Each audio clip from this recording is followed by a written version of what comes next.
Hello, this is Pick, and welcome back to my guide for FTB NeoTech.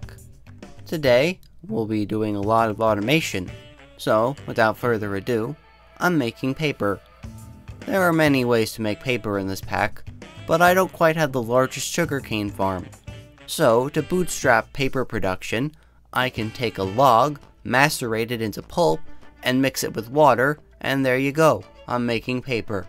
Why am I making paper, you ask? Well, I'd like to set up an enchanting table. I need better gear. My gear that I currently have, unenchanted, won't cut it. I couldn't make one of these before because it required an assembler to craft. It's not too different from the regular vanilla enchanting table, but it does have this nifty little reroll feature. For a very small cost of 5 experience points, that's points, not levels, you can reroll the enchantments on the table. Makes it useful for fishing for whatever you're looking for. Of course, this is per item, so every time you reroll, I would recommend looking through all of the items you're looking to enchant to see if you get anything good. Of course, I skipped all the grinding to get all of those bookshelves. Skipped as in I didn't record it. I actually did do the grinding myself. But, you know, just regular cow farm, got some paper from the wood that I mentioned earlier, and then leather from cows, and there you go, bookshelves. I did all that to get ready to go to the Nether. The Nether is a bit more hostile than usual. There's a mod that adds a lot of Nether biomes, and a lot of them are rather dangerous to traverse, be it the terrain or the mobs that are spawning in those given biomes. A little bit of enchanting on everything should do the job though. I ended up spawning in an Infernal Dunes biome. They spawn a bunch of blazes that don't drop blaze rods. Yeah, you still need to hunt down a fortress, unfortunately. These instead drop redstone. Woo, redstone, that thing I have way more of than I'm ever gonna need. Well, I say that, but, you know, I have a high production rate. So I'll go exploring and I'll come back if I find something interesting. I ended up encountering a quartz flats biome. It's a very good biome for gathering EMC, though we're not at the stage where we have EMC yet, of course. All of this quartz has EMC in it, so, you know. It's also a little dangerous because you're very open and exposed to everything. The more cavernous parts of the Nether don't expose you to ghast fire, but, you know, here you're a free target for those ghasts. Anyway, I also found a Nether fortress. Good. Time to get everything I came here to get. We're looking for blaze rods, we're looking for nether wart. I'll also quickly go over what exactly I have on my gear. So the first thing I have is my steel sword. It has advanced sharpness 3, and that's very useful because it just about one-shots blazes. Sometimes it leaves them on a few hit points, but if you crit, it's a guaranteed kill. More importantly, I also brought a looting sword with me. This means I can, of course, get more blaze rods per blaze I kill. The fortresses are different than they usually are. It's bigger, there's more layers to it. It feels more like a castle than the regular Nether fortress did. You'll also want to keep an eye out for loot chests. There are rooms that have loot in them. That's where I end up finding my nether wart. I also picked up a bit of glowstone since it was nearby. Once you get everything you need, feel free to just go home. Okay, so what was the point of all that? Well, I want to make Blazebloom goo, the next tier of goo from Just Dire Things. To make that, I'm going to require an electric mixer. We're starting to reach the tail end of the steam age. That isn't to say we're not going to be making more steam, of course, you know, we have turbines and such, but my machinery is mostly going to be electric from here on out. The Blazebloom goo requires the Primal gel goo, some lava, some redstone, some nether wart, and some blaze powder. Blazebloom goo is basically the same as Primal gel goo, except now it can process its own tier of recipes, and it's faster than the Primal gel goo was for the iron and coal based recipes. So basically, you want to upgrade them as much as possible. That being said, we aren't getting access to Void Shimmer goo for a little while. I could go after it right now. The problem is actually that I don't have the gear to handle the place where we get the materials for it. The end is a lot scarier than normal, so you'll definitely want to be ready for that.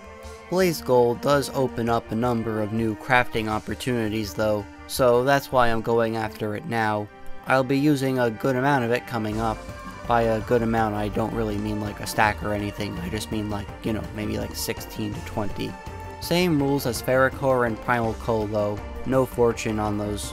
It does have to be processed in the alloy kiln though, so make sure you have some coke dust to process it with. So, I've spoken highly of this blaze gold, but what can you actually do with it? Well, the first thing I can do is make some tools.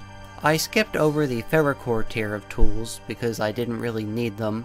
They have a few basic bonus features. You can do some vein mining with them, for example, but it's only vein mining on ores. But the hoes make special goo soils. The Primogel soil only increases the growth speed a little bit of the crops, so while it's handy, it also isn't that special. We did have worms doing basically the same thing. Blazebloom soil, however, allows auto-harvesting of crops when it's done. It doesn't collect the drops or anything, it basically just automatically drops the produce on the ground. But with the help of an item collector, I can automatically take drops and put them into a designated inventory. So, if you see this potato farm I've made, the potatoes are now going to get automatically harvested and brought into the barrel for storage. Of course, if you're making a farm like this, you will probably want to put some type of void upgrade on your barrel so that you're not leaving entities in the world. But maybe I'll do that another time. This works on all crops, including sugarcane and cactus. I think it's about time I made my diamonds processable. I need a bunch more over the next while, and of course there's only so much of that undergarden diamond ore to go around. So if I process some ferric ore ingots in the compressor, it will turn it into compressed iron. This lets me make all the components required for a pressure chamber. A pressure chamber has to be a cube that is 3x3x3, 4x4x4, or 5x5x5 on the outside. That would be a 1, 2, or 3 interior, of course. Most of the outside is going to be walls, but you can also use windows. Walls and windows work interchangeably. Then you'll need at least 2 interfaces and a valve.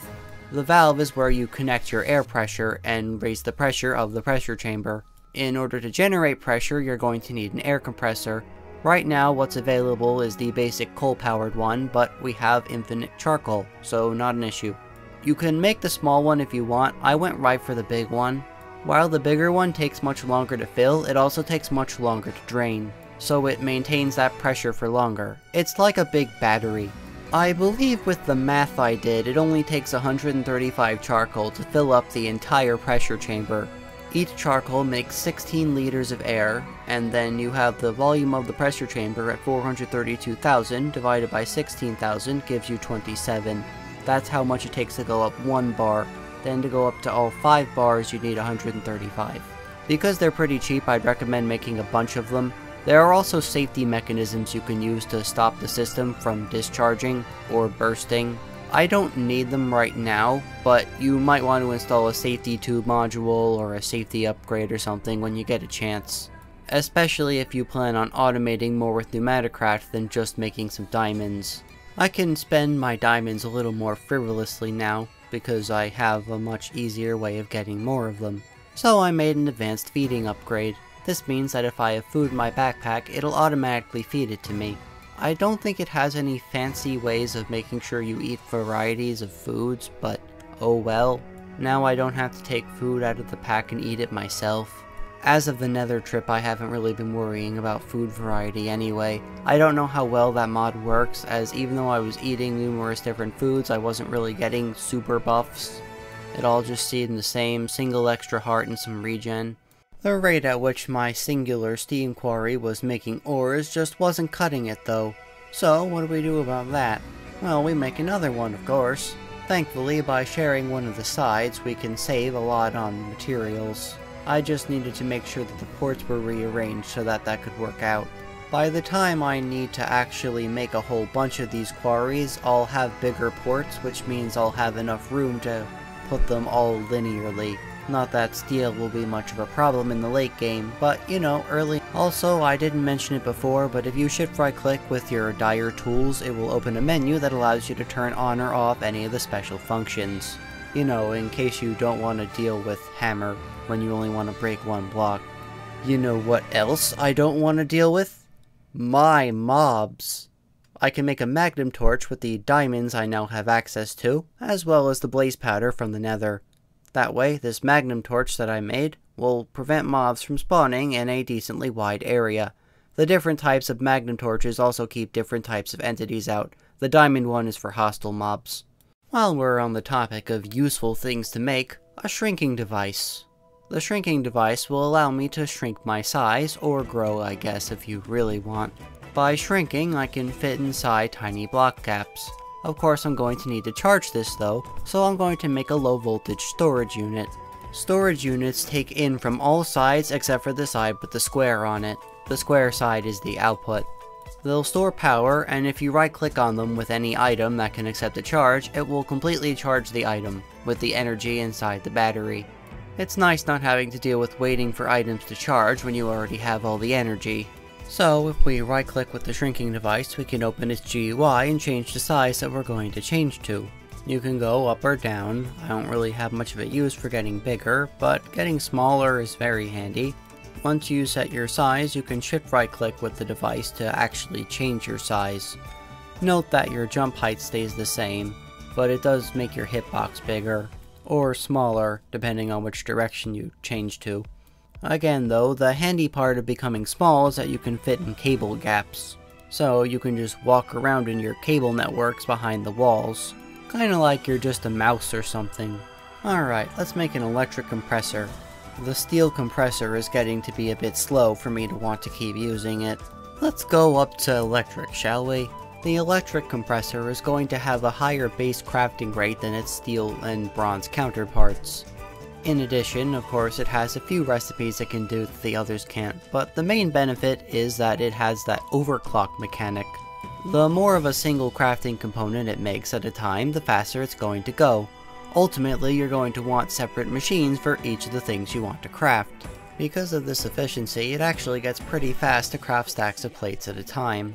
That's why I made it before pretty much any of the other electric machines that we already have another version of. The mixer was an exception because that was the only machine capable of making the Blazebloom goo. If you try to change the item being crafted in the machine, it will lose all of its efficiency.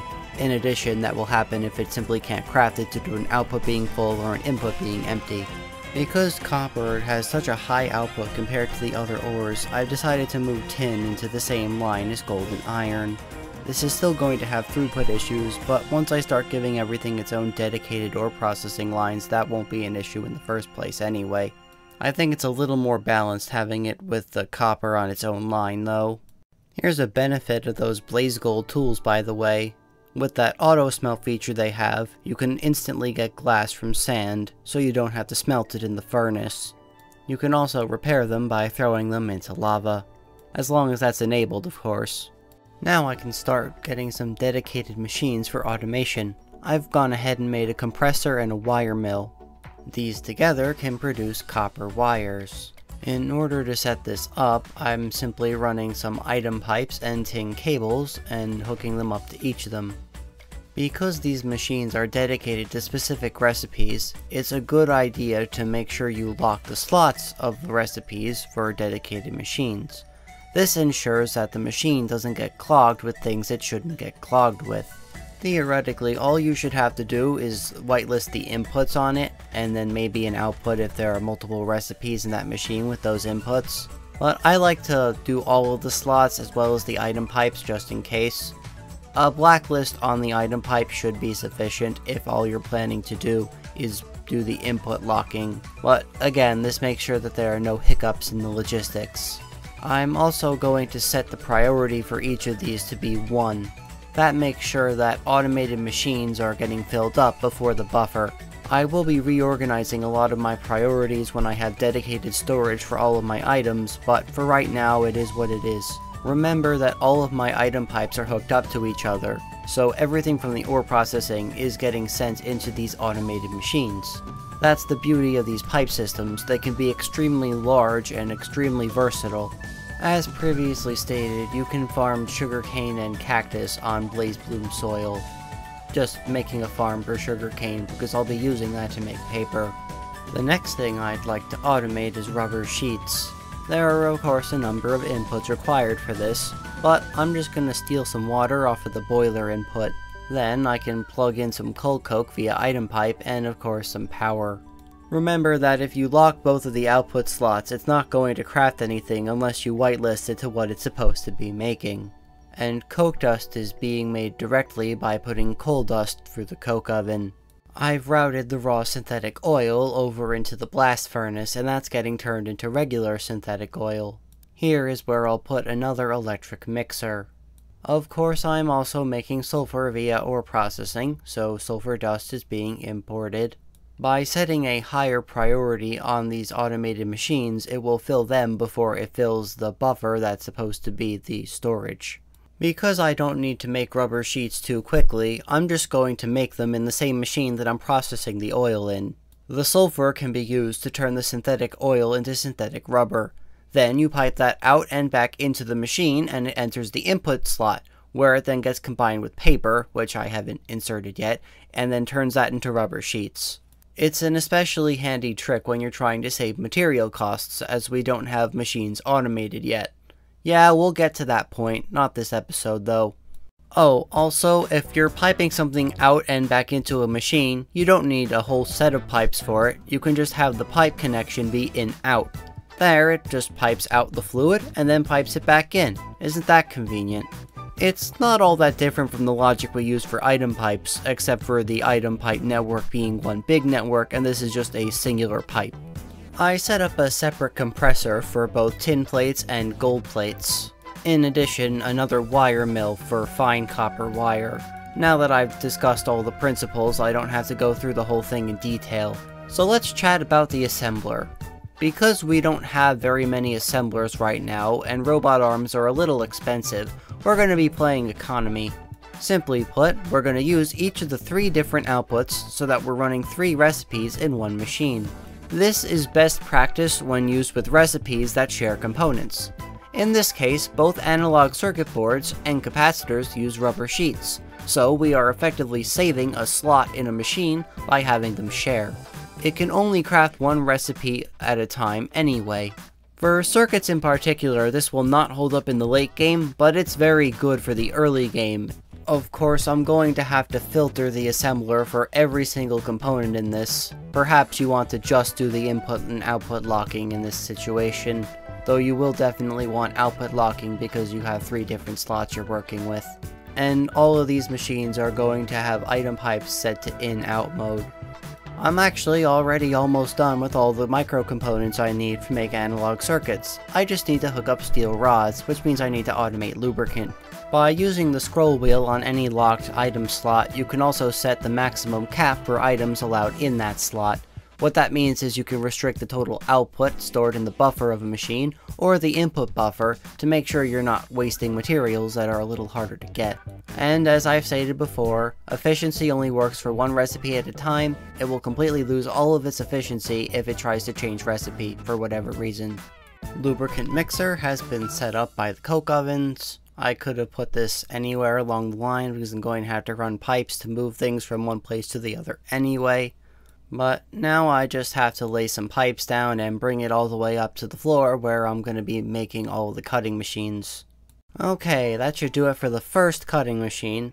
I'm going to make an entire wall of them, make it easier to keep all the lubricant in one place. When dealing with a bunch of machines that have the same fluid input, that generally tends to be one of the best practices, as it limits the distance that the fluid has to travel. Generally speaking, you're only going to need cutting fluid for rods, but, still have all of that lubricant being produced and in one place. Bolts are typically replaced by solder. Solder requires lead. We don't have lead yet, or well, infinite lead. So that's gonna have to wait. With steel rods being produced, I can now make inductors, put those in an assembler, and then finally make analog circuits. Yep, not too complicated. All I needed were 2 assemblers, 2 wire mills, and 2 compressors. It's not as expensive as it looks, and now we have all of those components available for other crafts. I did make a stack or so of analog circuits before this just to prepare, as well as some low voltage machine hulls. But I think I have enough battery alloy to get me to the end. The end being the electric quarry, as once I have the electric quarry up and running, I'll have antimony and lead being produced, and then I never have to worry about manual mining ever again. I guess real quick though, I can show that I automated paper using the compressor. You know, the sugar cane from the sugarcane farm. That gets sent through the compressor and turned into 2 paper per sugarcane, so better than manual crafting. Now, all of those machines were running off of one singular low voltage steam turbine. Obviously that's not sustainable, so I made 3 more, and I'm just gonna hook them up all in a little box. This should be enough to hold me for power for a while. We will be soon getting to a point where we're using electricity constantly instead of just steam. I'd also make a few low voltage storage units if you can. I've already hooked mine up to be a kind of battery where it's inputting and outputting. Alright, we're going for one final push for this episode. We only have a few things left to make, but it is going to take a bit to get all of them finished. We're done with regular automation though, at least. It's just a few progression machines we need to make at this time. First up is the electric blast furnace. In order to make that, we need cupronickel, which is an alloy of copper and nickel. We need magnetic cupronickel wire, which can be put into the electric blast furnace, and we also need a lot of cupronickel cable, which is used for the coils of the electric blast furnace. You'll also need a good amount of invar, so make sure you have a stash of nickel ready to go. If you don't, just retread your old mining spots. You'll probably find a ton of it that you were ignoring. After all, it was that ore that kinda looked like iron, but was disappointing because it wasn't. The actual electric blast furnace block isn't too expensive. The main expense is going to be all of the heat-proof machine casings that go around it. Thankfully, the quest gives us some of them, but you're still going to have to make a few. Once we get all of this stuff running though, we'll have nickel along with that lead and antimony I mentioned previously. The only thing new about this multi-block in particular is that it has the electrical input instead of the steam input. Oh, and there's another thing that's different about it, but I guess I'll get into that later, much later. It has 2 different tiers of coils, but again, that won't be relevant until later. The coils just affect the types of recipes it can make. It's not all that much different from the tiers of steam machines. Now we can start processing bauxite. Bauxite turns into Aluminuminuminuinum. There, I hope that pronunciation satisfies people all across the world between the American English that is clearly better and the Commonwealth English that exists. On a more serious note, this is the least efficient way of processing your bauxite, or you only get 1 nugget per dust here. Thankfully, the quest gives us a little more aluminum to work with. Aluminum is also a key component in electronic circuits. So, next on our bucket list is electrum. Electrum is going to be used to make cabling, medium voltage cabling at that. Cupronickel is also a variety of medium voltage cabling, but electrum is primarily used in crafting components. Then all we have to do is get some batteries and other components, and we can make an electronic circuit board. Now, when making circuits, it takes 4 of the previous tier to make the next tier, so it does get a little pricey, but that's why we automate things, so that we have this large supply of analog circuits that we're going to need. I am running a little low on battery alloy, but I do have enough. Thank you, Quest Rewards, for making that easier. In order to make both transistors and diodes, I'm going to need silicon. Silicon is obtained by using Certus quartz with sand and Nether quartz in the mixer. Or should I say the quartz dusts, respectively. This means we're going to need to track down an applied energistics meteor.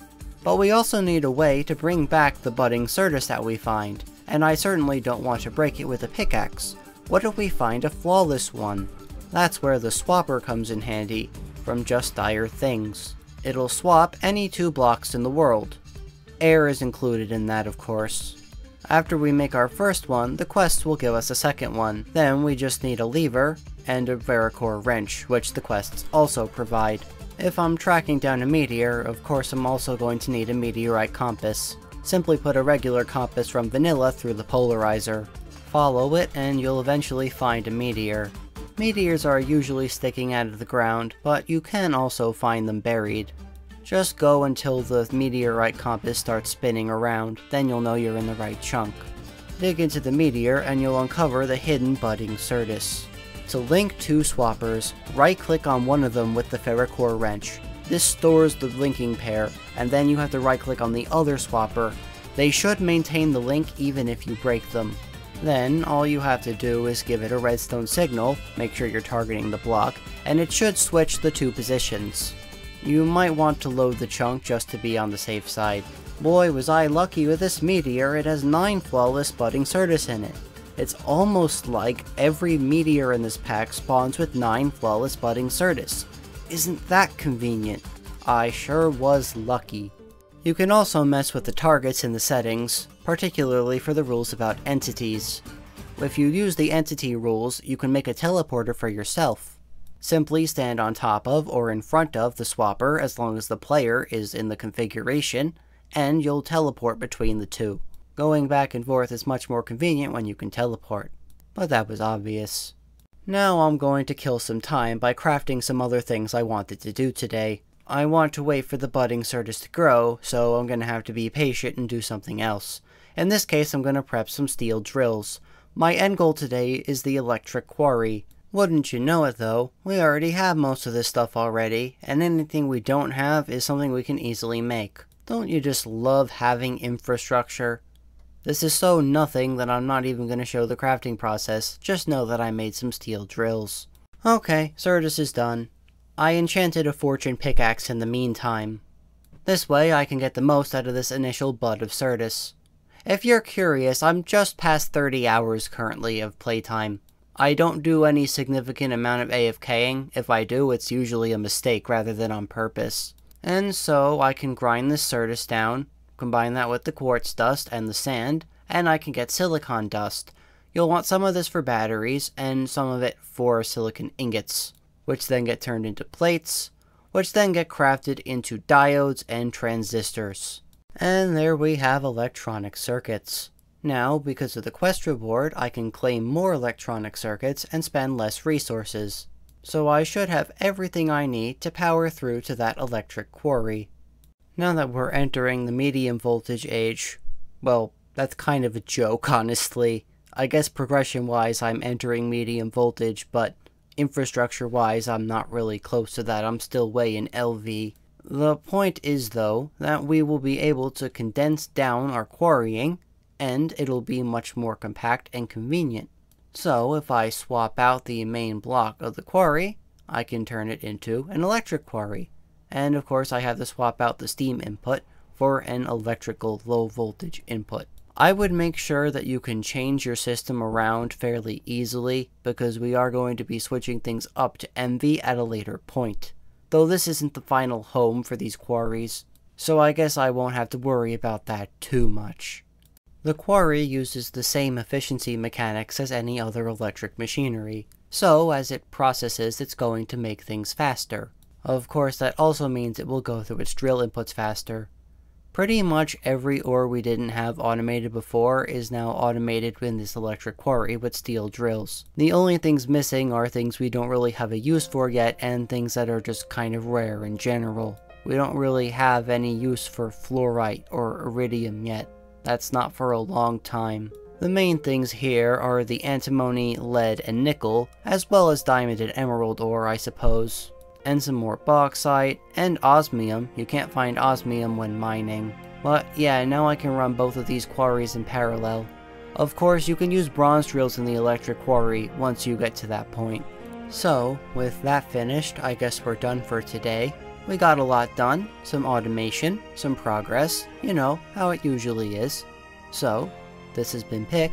I'm glad to have seen you, and I hope to see you again.